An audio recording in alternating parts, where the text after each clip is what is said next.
burned to the ground in 1872.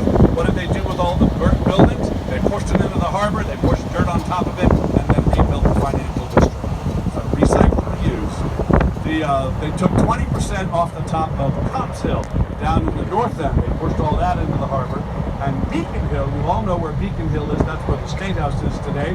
That used to have 3 peaks on top of it. It was known as Tri-Mountain. And today, we only remember that in Tremont Street. Tremont, 3 hills, extension by French. But those 3 peaks leveled off, pushed into the harbor, and then they took 60 feet of Beacon Hill itself.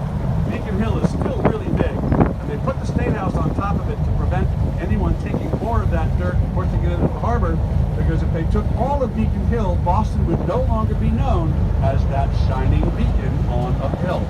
So, we're protecting the hill now with the State House on top. So then they ran out of dirt. You probably saw that coming. So being resourceful, they went southwest of Boston to the town of Needham. Needham apparently had a whole bunch of hills. Someone must have said, take the hills. We don't need them. And all that dirt brought up to Boston. So a lot of that dirt landed in a neighborhood we call the Back Bay, which takes its name from the obvious. It was the bay on the back of Boston, from the Charles River all the way over to the Prudential Building, where the streets are laid out like a grid. That is all man-made land. Streets are laid out like a grid, as I mentioned. They're also alphabetized, so you can never get lost. So there's Arlington,